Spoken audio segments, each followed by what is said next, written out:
Dans quelques instants, la reprise du final avec, attention, catégorie 700. Attention, ça va aller très très vite, surtout avec le diable rouge au milieu, avec monsieur Thierry Hervieux. Attention également avec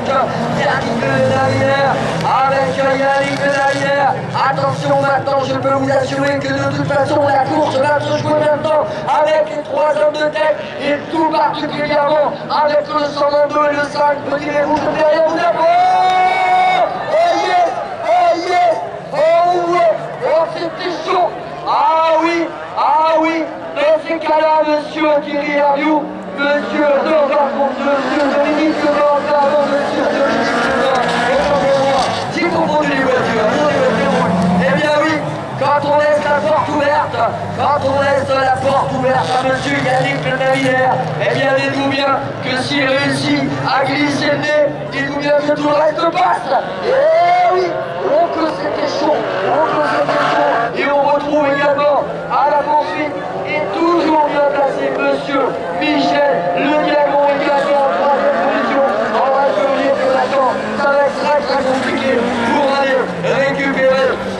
Yannick Benalière, qui maintenant, dès lors où évidemment il prend la course à son compte, eh bien c'est compliqué pour revenir, car il ne relâchera pas la pression, sauf évidemment en mettant, eh bien comme on dit, en ayant peut-être un excès de confiance, comme j'ai dit plusieurs fois, mais ça m'étonnerait. En tout cas maintenant, la lutte va être très très chaude. Alors est-ce que Dominique Leblanc, on connaît bien, est un garçon qui a beaucoup de talent, beaucoup de carton, mais on voit que les écarts, déjà, après 2 tours, eh bien sont importants. Ça va être très compliqué pour revenir, car à mon avis, là encore, Yannick Benalière ne va pas lâcher la pression pour oser l'écart et se mettre à l'abri, d'un retour éventuel de Dominique Leblanc, alors que Michel Diagon ne lâche pas l'affaire. On retrouve également, eh bien, Frédéric Benalière à la 4e place, et juste, donc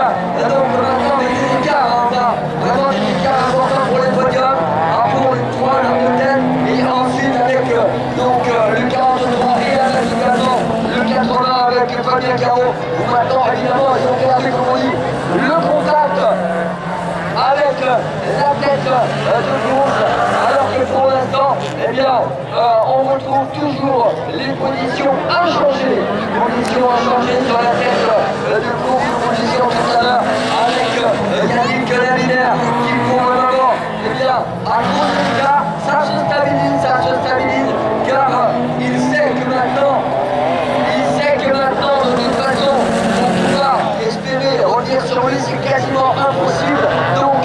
il peut maintenir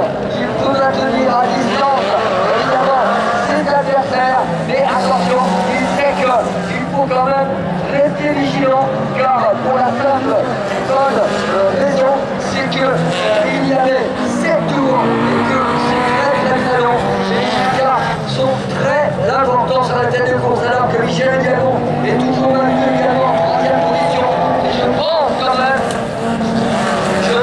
que les positions devraient rester ainsi, en tout cas pour le podium, puisque là pour le moment, c'est du podium qu'il s'agit, bien sûr, en ce qui concerne les accessibles, il faut beaucoup notamment maintenant le trou de feu, évidemment, pour le 23 et le 150, avec notamment donc le Marcel Robic et avec donc Frédéric Guillory, pardon.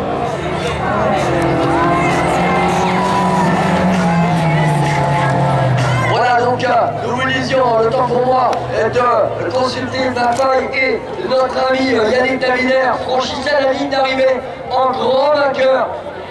de cette finale 1600, et donc comme nous avons l'accoutumé de le faire, et vous de le faire surtout, eh bien au passage des pilotes, eh bien je pense que vous ne manquerez pas, de leur faire une ovation pour cette très très belle démonstration, et notamment pour le grand et beau vainqueur de cette finale, j'ai nommé monsieur Yannick Benalière, avec en 2e position un excellent pilote également que nous connaissons depuis fort longtemps, qui revient à la compétition, j'ai nommé monsieur Dominique Le Borgne en deuxième position. Et pour compléter, alors c'est pas la voiture qui est juste derrière, il est un petit peu plus loin avec son numéro, ça doit être le numéro 79, voilà, c'est notre ami, donc notre ami Michel Calvon, que nous retrouverons tout à l'heure sur la 3e